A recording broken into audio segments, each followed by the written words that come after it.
I did this image to do with basically Keir Starmer was, saying that he wanted to make assisted suicide legal. And then I kind of like thought, just a minute, isn't that part of the Ten Commandments? And isn't that part of the core of the Jewish religion and what makes Jewish people Jews? And it's like going against the Ten Commandments. And I thought, well, that is definitely got to be anti-Semitic or anti-Semitism. Because Jeremy Corbyn got basically removed from being leader in front of the party for anti-Semitism. I'm like, well, that you can't get any more anti-Semitic than that. Than like wanting to bring in assisted suicide when the Jewish religion and their entire culture is built around these Ten Commandments, which says you shall not kill. It's very, very anti-Semitic, we'll say that. But you're not actually just... Jeremy Corbyn had views, but this Keir Starmer's actually wanting to do it. It's heavily anti-Semitic, that, and I think that Keir Starmer didn't really...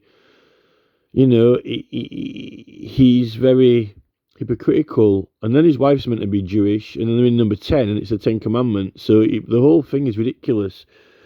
But anyway, I ended up like reading the rest of the Ten Commandments because I hadn't really ever scrutinized them or looked very closely at them. Obviously I knew about them, but I didn't know them off by heart or anything like that. Now, the last one, the 10th commandment, is that thou shalt not covet. In some of these translations,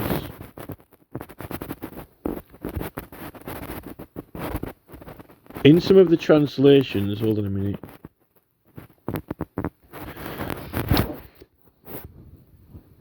Most of the different sources say that thou shalt not covet actually means generally that you shouldn't want things. It's like this yearning or want, desire, like the word desire. Sometimes you see these Las Vegas things and they make jokes about the sins, but the word desire, you see this word desire quite a lot when they do jokes about the sins, and particularly desiring things that aren't yours or that you can't have, right? And I've got kind of thinking about this. It's basically meant to be like, wanting things that you can't have or that aren't yours. Now, if you imagine that everyone wasn't poor, right? Imagine that everyone had money. Robert F. Kennedy Jr. was saying, like, most Americans don't have $1,000, right? Spare. If everyone did have money and they could pretty much buy goods and furniture and things what they wanted, you're still going to get some things that other people have got that you don't have. Like if someone knits a jumper and it's the only one and they won't knit another one and you're envious of them and you want that sweater and you can't have it. Or if it looks better on them and then it does on you, even though that you wear that sweater, right, you don't look as good as them in the sweater, and you want to look what they look like in it, but you can't. Things like that. And also, obviously, even if there was, when it comes to, they say most arguments are over women or money, right? Well, there could be an argument, that people want this particular woman, but when you're married, they're paired up, even if there were lots of women free or available, you might want this particular woman, but she's with someone else. That type of thing. Basically, wanting things that you can't have because it creates suffering, really. In a way, you're suffering if you want something that you can't have or never going to get. This is the thing with the lottery. You're always trying to win the lottery, wanting to win it. Although it is meant to be for charity and a good cause. You're giving money to charity and a good cause. But, this is the thing with gambling. You're gambling on things and you might not win. But anyway, and I kind of reflected on this and I thought, that 10th deadly sin, that Covet thing, it's like I'm not like a mega religious boffin or anything like that, But I have been recently more and more really concerned. My main with all this, with all this social media, right? And all this, everyone's having channels and getting loads of. We've got a social point system, someone's got 1 million followers, but the other person's only got 20 followers, and and then, people are doing these channels, right? Now, I wasn't that bothered about getting loads of people watching my channel. I just wanted to get the evidence documented, get it up, and, get my arguments and points recorded so I could use them in my complaints and casework, right? I wouldn't have really been interested in having a YouTube channel or being a YouTuber if I wasn't doing that, right? I had to do it for the campaign, right? I'd have been quite happy just going about my own life. I wouldn't have probably bothered having a YouTube channel. I used to like recording things, if you do something good, right, make a little video of it, but just to pass between your friends. Maybe I would have put on my own Facebook page and shared it to friends or whatever, right? But not in this constant capacity of YouTube building up, generating, now this is the thing. Some people, like these celebrities, their whole purpose and point is to be adored, worshipped, and have loads of people. Far more many fans and people than anyone could possibly want or need, right? In to have a fully satisfying life with friends, right? Which some people don't even have that. Now the thing is, right? One thing I've noticed that there's a lot of women and girls who are now having channels, right? And they're getting loads and loads of fans and followers, and you're getting all these comments of, in there, they're getting lots and lots of praise, which, girls like, nice comments about them and praise and so forth, right? But what I don't like about that is that, you can't have everyone, right? Every single person of these 1 million people are not going to be actual real friends with these people, and they're not really going to, short of everyone turning up at the O2 Arena, they're not going to shake hands with them all. And it's kind of this fans are following from afar. It's like this adoration or this adoration, but they can say however they want. Oh, I appreciate all my fans and blah blah blah blah. But it's I don't think it's realistic or necessarily healthy just to have people making comments who you don't even actually really know them. Some people on channels read through all their comments or spend a lot of time reading through all their comments or whatever and can reply to people. But once you get to a certain capacity, you're not going to be able to do it. Even television programs who have got a team, sometimes struggle to reply to every single complaint or every single person. And now, one minute you've got all these fans and followers if they're watching you and saying things, and if someone says something you don't like, if they're blocked or banned, and then literally they've been spending the last 6 months watching all your stuff, it literally is, it must be heartbreaking for some of them or upsetting. I just don't like the model of it. I think it is Covet. I think it is this 10th sin of Covet. Like, you're wanting something that you can't have, or what you've got is fake, or it's just, okay, well, this is the deal, right? You watch my videos, you press like, and that's what you get. You get the videos, you get me on a screen saying this, and you can put comments in, and if I'm not too busy, I'll reply to you. That's the relationship.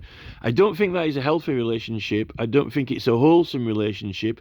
I don't think it's a good relationship, and I don't know how any priest in the Catholic Church or Protestant Church or even the Archbishop of Canterbury can say that is wholesome, healthy, or whatever. I mean, even at church when they have ceremony, it's definitely not meant to be for profit. It's meant to be charitable.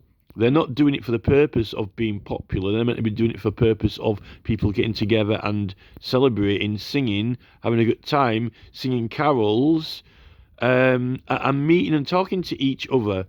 Although they kind of all face the front, they're only facing the front really because the priest is orchestrating them all like a conductor to sing. And then I think they do meet each other because they do have this thing where they all kind of like commune and do certain group activities together, right? So it is actually about a real live person with real life feelings. That's what confessions is and so forth. Put it this way, even a Catholic priest who goes through a confessions box, you get to speak to him actually in person, and that's kind of like more of a one-to-one thing. And I know they've all got these OnlyFans groups where they do custom things for people and so forth, but a lot of it is kind of for money and profit. Some people give up on it, after a while. I'm not comfortable with it all, and I'm not to say that, I did like it when my channel before my main channel got taken down, I had 5,000 people on there subscribed, but that was a fact that, okay, this information is getting out to people, and some people might learn it and use it, right? And I might raise the alarm about these illegal road signs, and that was pretty much it. It wasn't about me, it was about the information. Now, there are some channels that it is about the information, and it's not about them, okay? They're wanting to get information out there to educate or entertain people. When you've got this whole Philip Schofield thing and these game shows and the rest of it, it definitely is about them, and there's an aspect of it which is, well, you can be adored, come onto TV and be adored, be part, you can, stand up on the podium and have a little bit of worship, have people adore you for 10 seconds and answer the questions and feel clever. That's why I don't like game shows. Plus, a lot of it's fake applause. And the old principle of Simon Cowell and X Factor is smile, be nice. The whole thing about Simon Cowell is this, right? Simon Cowell and X Factor is like, you've entered the kingdom of heaven. This is where, like, Andy Warhol, pick up a telephone and speak to God, to Jim Morrison. You're now in heaven. You have worshippers, you have fans. We're in heaven. You can have anything that you want. You can be a star. We'll call the audience clap at us and worship us. This is the thing. But if Simon Cowell is in heaven and everything is going good for them because they only smile at each other, they don't say any bad words, or they're expelled from heaven, everyone claps and applauds, life's perfect. Nothing goes wrong, in heaven. Not the life of, the rest of the sinners where, there's people, with birds pooping on their head, or they fall over and hurt themselves, or they go into a place and say, oh, would you like to do this? And they say, no, right? No. In fact, everyone says no to you, right? We're clearly all sinners. We're doing something wrong. Simon Cowell is in heaven. Everything is going perfect for Simon Cowell, right? Except the people who are wanting to win, or not for the losers, but then again, they were friends of the show, they were part of the show, they were adored, they didn't win X Factor, they didn't get to sing at Simon Cowell's swimming pool, but they were adored, they were loved, because all they did, they smiled and they didn't say anything bad, right? But the thing with this model of Cowell is this, right? He's ignoring all the people who things aren't going right for them, where people don't say yes, where, they don't have loads of people at their beck and call, and when things are going wrong, when, Dale Vince is putting wind farms everywhere, right, like matchsticks over the whole fucking country, or, Keir Starmer's trying to help everyone to die with assisted suicide, or they're building next to you and it's noisy, all these things, right? I don't necessarily think that these people are bad or have done anything wrong or are sinners. I think that the government is doing things wrong to them, other people are, and you don't have to go on Simon Cowell and, be worshipped and adored to enter the pearly gates of heaven.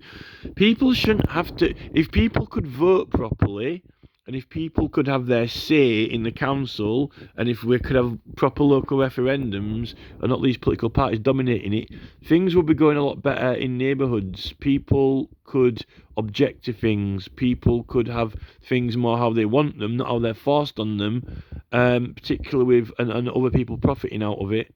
All these big corporate companies are making a loss, even if it's doing good for the MI5 chief with all these cameras everywhere he wants and surveillance and his Department of Innovation and Technology and all their tech, which basically is the reason why McDonald's and KFC has made everyone unhealthy, because of rushing into technology in the food industry, in the food processing industry, processed artificial foods, all that. So no, I don't think that. What I think is that these people, these celebrities, they think they're doing good. They think that they're showing people the way, the light, how to behave and act. But a lot of it's fake. People don't actually like it. People don't agree with the fact that they should have all these millions and millions of adoration and worship and all the prizes and all the rest of it. And some people think that it's actually harmful. And that's the thing. Because in their bubble world of heaven, in the Simon Cowell bubble world of heaven, they're actually ignoring all the rest of the people. And I don't think these other people are actually bad. Well, I actually think just because they're not smiling and saying, yes, no, free bags full all the time, right, like Simon Cowell, or you're expelled from heaven, right? I think that these people are suffering. I think that they're rightfully objecting to things that are happening to them, that the Labour Party and Tories are doing to them and to their communities and neighbourhoods. And I think that they're being cheated and swindled through con people, and they're suffering in life. And I think that these other people they're the ones who are sinning. I think they're getting everyone to covet them, to want things they can't have, and also faking that many people like it or are clapping and applauding. And I think it's pure greed. I think it's too much, and that's why I don't like it. And there's something very uncomfortable I've got when all these things are happening to us politically, and the only salvation seems to be like Robert F. Kennedy Jr. or, Tucker Carlson or Russell Brand or Dr. John Campbell, these channels which are putting out messages that, we need to sort out the corrupt government and the corrupt processes. But in order to do that, they seem to be not able to do it without generating all these kind of like minions. And I'm not saying that it's all bad, because I'm not saying that they're all doing it for themselves. They're trying to help people, but some of it, right, is not healthy. Some of it is not healthy for human relationships, and you're not getting real proper relationships out of it, some aspect of it. And to me, it definitely is this kind of the female girl adoration part of it, with the minions. There are a lot of people who end up wanting things that they can't have, which is a form of suffering of existence. If you're wanting something you can't have, it's kind of a form of suffering in a way, and it's not realistic when you could actually be in happy, healthy, real relationships, which I don't think Mark Zuckerberg is intending to get anyone real relationships in the metaverse, because that's not even real either, unless you're happy to settle for a virtual life, which is not really real with other humans. The thing with real life is animals generate love. People have dogs because the dogs love them and they're obedient. People joke about that, but if you've got a pet rabbit, it can give out a lot of love and affection. And this thing about organisms and entities, spirits and souls giving out true love and generating love. I don't think that even if you can get satisfaction from a screen or virtual reality or a TV show or even YouTube or an app, it's not quite the same as real, actual human connection, And I think that a lot of these people don't have the time for you anyway when you want to talk to them. It's all like getting into, speak to them because their face ain't listening type thing, even though some make the effort to reply and things like that. But with all these campaign groups that claim to be fighting against corruption, none of them reply. You got all these channels and all these campaign groups, they don't even have an address anymore. Apparently they're acting so dangerously on the edge, like Double Down News, that you can't send them a letter in the post, you can't send them a gift, you can't, unless you turn up at some of these events when there's loads of people and they're speaking or whatever, the yellow pages in the phone book really have gone in the bin, and now no one dare tell anyone their addresses. No one want, unless they've got a proper company or business, which, proper companies and businesses have addresses because you've got to send things. But when you get into the media side of it and the kind of YouTube side of it and the kind of like campaign group and even news groups now, even this like Resistance GB and things like that, not everyone can go to London. Not everyone is in London. Not everyone can drive there or get there because of what's been happening to everyone. And then, if you break the speed limit on a motorway, that even if there's nothing dangerous there, speed limit's lowered for pollution purposes when, it's just a control, more control. Effectively, when all these adverts as well, it's not a fact of seeing adverts and wanting something that when you used to see adverts in a magazine, that's a nice jacket, or, that's a nice, bike, or that's a nice thing, I won't mind that, but I can't have it, I can't afford it. That is kind of like coveting, isn't it? Because you're wanting something you can't afford or can't have, right? But now it's the totally opposite. It's like, oh, I don't want to watch this advert, I don't want to see it. What you're actually wanting is to not be given anxiety by the adverts, not wasted 10 seconds by the adverts, not delayed by the adverts. What is it that you want? Well, I want to not see the adverts. I want to not be delayed, sidetracked, or shown crap that is clearly obtained from snooping into my personal stuff. That's what I want. Well, if you pay us, we'll make that go away. Well, I can't afford the jacket. I want the jacket. I can't afford it. Oh, I want these ads to fuck off, but I can't afford to make them fuck off. That's what I want. I want not to have the ads. I want not to be shown the pointless, repetitive ads. I am never, ever going to buy anything that is shown in those ads, ever. And then after I buy some flowers on a rare occasion, like, once in a blue moon, now I'm getting bombarded with flower adverts. Well, actually, it was a one-off. I bought adverts like once. Okay, I don't need to see them now because I've done that. I'm not going to be doing it again until next year. So why are you showing me flower adverts? We need to get a grip on Mark Zuckerberg and, Bill Gates and Elon Musk, because they're doing things that on their own whim and their own team and their own profit, and it's like a virus. It's affecting everyone, the whole world. It just, and it's actually affecting people's attitudes, lifestyles, and behaviour. When they say they've got experts, they say they've got teams of scientists, they've got teams of psychologists, Harvard researchers. A lot of them are just like archaeologists. Oh, we were wrong. 10 years later, oh, that was the wrong theory, right? And I'll change it. Well, you fucked everyone now, so tough. You see a lot of this in the porn. There's some really horrible, nasty stuff on the porn sites. Not that you should be going on there, but there's some really horrible things on there which shouldn't be on there. And also, in that industry itself, you can see like the harm that people are doing to each other through these human emotions, envy, or this coveting, things that they can't have. And then you get into all that surgery and body kind of modifications, and people really make a mess of themselves when there was nothing wrong with them. And I think they addressed that issue on the Dying of a Day film when they got that lab. That all those kind of, that issue is kind of addressed in those movie scenes. Not that I don't really want to use movies as an example, but so there's a lot of issues at the moment, and I actually think that this actually means something and has a value, this kind of like 10th commandment. But I think we're gone now. I mean, they scrap Sundays.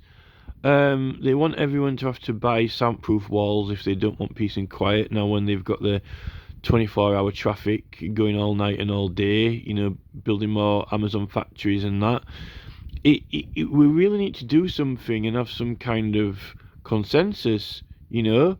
I'm not complete and total religious boffin, far from it, but you have to see the knowledge in these things. Some of them I'm not saying governments weren't corrupt in Israel or back in 10 BC or whatever. You know, you know, the whole point was meant to be claims to be fighting corruption, but this is the thing. This is the thing with these game shows and X Factor. Oh, we're bringing good to the world. We're bringing good to the world. We're going to make everyone have their own little chance to be adored and pampered, far beyond, what is reasonable. I mean, if you walk down the street and you had, a group of 6 or 7 people pamper you or whatever, not whether you should want or not want that, that would be something, right? But, you don't need the entire country. You don't need, like, an O2 stadium, it's just the excesses and imbalances are so wild now. But some people are just a lot of these music bands and so forth. I really think that it's cool to go to somewhere and have a music playing live. It's an amazing experience. But they end up wanting to sell out, and this whole you get like bands like AC/DC playing on the whole casino themes, and this whole desire in flashing lights and all these kind of things, and then they get everyone into gambling. They legalise gambling, and then they get everyone gambling doing the lottery all the time, but saying it's for charity. And then you've got the Archbishop of Canterbury, who effectively is like, as long as he's got his relief cartons, his relief crates piled up, he's doing good. How can I be doing wrong? Look at all these relief crates we've got that we're going to drop on Zimbabwe or whatever, Uganda or whatever. We're giving charity out, like, it's like, Jeff Bezos is sending us all his slightly damaged pallets. You look at all this stuff we've got. Some of it's all right. We can give this out for free for charity. I can't be doing anything wrong. This is the thing. As long as the Protestant Church has got a big warehouse full of relief stuff that has come from somewhere, they're not bothered where. They send it out and they're helping poor people. Poor people who otherwise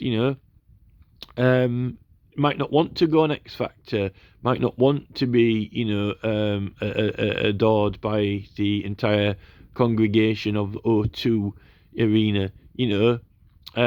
Even I don't even think Canterbury Cathedral can fit that many people in like O2. When the Archbishop wanted to fix the roof, maybe his real objective and goal would be to have an O2 cathedral. But then that's obviously like you've got the other Christian, you've got these other Christian offshoot religions, which are kind of, some of them are a bit strange. But I don't know, what we're going to do at the moment. I'm not. I don't really. I'm not the greatest fan of what is happening on social media. I don't like it. It's taken from real life, and some people, if they live in the city or whatever, they've got these lives. But I can't travel at the moment. They took my driving license off of me illegally, right? When I was actually doing a good thing, good for the country, but not needing. I didn't need Simon Cowell to be, I didn't need to be adored for it. I didn't need Simon Cowell to give me a fucking gold star and a badge for it. I just did it because it was the right thing to do. We're being completely and totally punished, restricted and inhibited. They're not wanting people to talk to people anymore. You daren't talk to people in parks or make new friends with real people because you might upset or offend someone, because people don't like character anymore, humour, or jokes. It's all,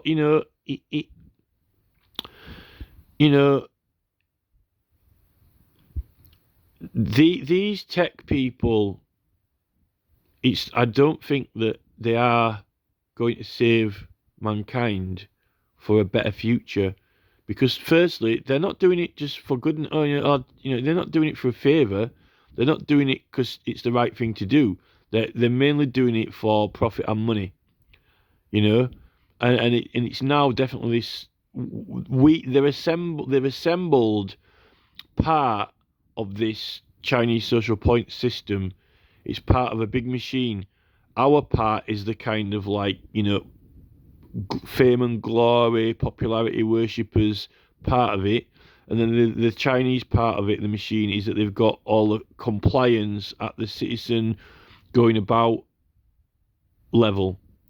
And when you plug those two social point things together, it's not good, particularly when they want control over the stars, which is why you've got Starmer, control over the celebrities and stars, who's going to be popular or famous, and anyone else is going to get shut down. Which is what really Kamala Harris is behind all this kind of like, come together, join together, like, unite under one party, which you all consent, agree, submit, consent, accept to their policies. Consent, submit, accept, and then, you ain't going to vote for what the law's going to be. And half of those policies are illegal anyway. So, but it means something to me. I see that there's a value in this 10th commandment, and I don't like what's going on at the moment with all this kind of just gross excess of stuff. I think it creates a lot of, a lot of people suffering. Creates a lot of suffering because people, unless you're happy with, a couple of pixels on a screen, right? But I don't really think that people want the pixels on the screen. I think people want friends and healthy relationships without all this wokeness thrown in as well, And I don't think we're getting that. I think that Zuckerberg, I think that he thinks that, what did he say to Josh Hawley and John Kennedy? He said, we're getting people to, connect with the people that they want to connect with, or the content they want. I will give Facebook one thing, right? It's good for education. It's really good for education if you go into groups, because you can learn things about things that other people showed you which you didn't know about. So knowledge and learning is good. But at this point now, you can't even go to those places hardly. It's really hard to. They're making it really difficult to travel. Or who are you going to go with just by yourself? Not that there's anything wrong with that. And for reading, I still like to read from a normal book rather than from a screen. I don't think social media is social. I think it's antisocial. I think it's a replacement for being social, which isn't social with humans. And I think it's good for learning. It's good for knowledge and education. But knowledge and education at school is about interacting with different pupils and not always laughing, but sometimes crying. All these different things, even being picked on and things like that, it's all a learning experience and all helps to build character. And some of the army people were saying this even, that guy who's got that mobile phone company that where you can totally protect a mobile phone, the guy who's on Tucker Carlson, all of this character building and things, experience, and you shouldn't have to, really be doing anything that you don't want to do. But saying that, it's almost kind of like Mark Zuckerberg wants to get rid of fire, because fire is dangerous and you could get burned, right? So I'll ban fire from YouTube, and you can just instead have the, warm glowing pixels with the like roaring. Maybe your phone can heat up a little bit, but like on Rishi Sunak's thing, just to 4 degrees though. Your phone can heat up to 4 degrees like on Rishi Sunak's new coffee machine, and you can have the flames on the screen and then you have a little sound. But that's the thing. Okay, if you put your hand in the fire, you're going to get burned, and it's going to burn your hand, and it's not going to be good. But that's the thing about learning about fire and things like that, what is safe and what's not safe, and testing the boundaries. And it's warm to be by the fire. This is like jokes and comedy. It's good to laugh. It's not good to be laughed at and be made fun of and be ridiculed. That is harmful and hurtful. But you got to find the right balance of what does keep you warm and jovial. And it's nice to have a little bit of warmth and laughter, but not ban the laughter. This is the thing. And you learn from fire, but you don't want to harm or hurt anyone. This is all philosophical, but you don't. This is intelligence. You've got all these Zuckerberg teams, right, who are being paid like fucking, billions, right, out of Harvard, and they've got all this research funding, and they're like, running all these programs, doing all these surveys. How are they going to react to this? How are they going to react when we pop up these, photos of, gross pimples on the screen? We subject them to that. They're running all these fucked up weird experiments on us, which I haven't given consent to, right? And I don't really think they even know what the fuck they're doing, right?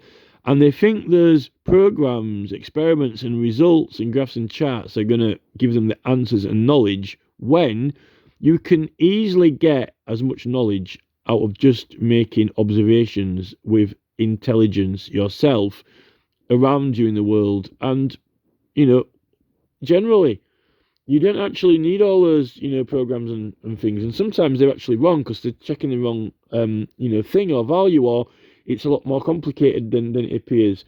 We're getting this now with all the experiments from Covet and so forth, and the effects from wearing the masks and all the rest of it.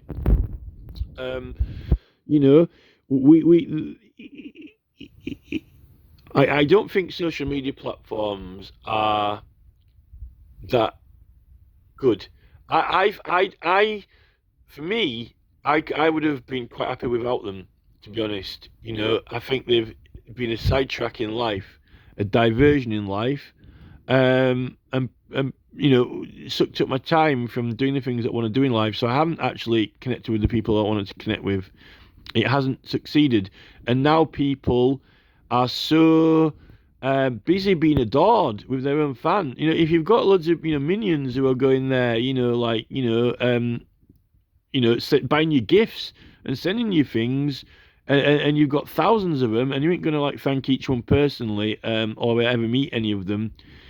I aren't comfortable with it myself, and I think if Kestama wants to wipe out the rest of planet Earth so it can leave like an empire of gurus who are just worshipped, then who are they going to be worshipped by? Because if if they haven't got any fans to blow them, if they haven't got any minions if they ain't got an O2 arena of minions, then they got fuck all, right? So and I think ultimately that really is what Starmer wants. He just wants his elite, because then he's got his. And I think they know that it's much more than you need. You don't need all those minions and worshippers, but Labour need them to get voted in at the moment. They need them to get voted in so they can then be in power.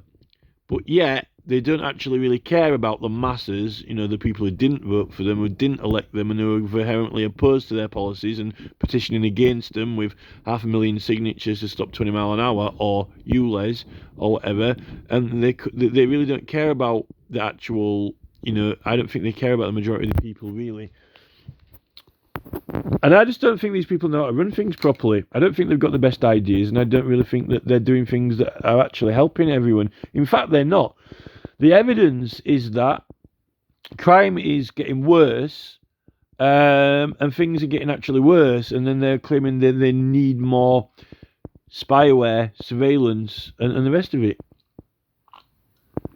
So, I think there is some value in some of these concepts and principles of these religions which actually had a purpose. You might say that, oh, well, all the people who had things made up these laws to stop the people who didn't from doing anything about it, right? So, don't, covet the pharaoh who's got everything and you've got nothing.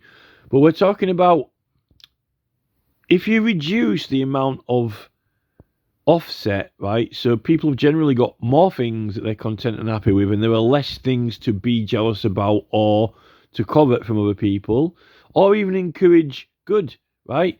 Okay, maybe let's say Jeff Bezos, everyone can just like on Star Trek Materializer, Jeff Bezos has just got the Amazon Materializer. You don't even need the delivery guy, right? And if someone did make a sweater which was, like only one of a kind, and you wanted it, and then Jeff's like, oh well, you can have one as well, or even, like or your wife's all right. Well, you can have one as well. It's a replicator, dude. It's an Android one though, but you won't spot the difference. It's like Stepford Wives.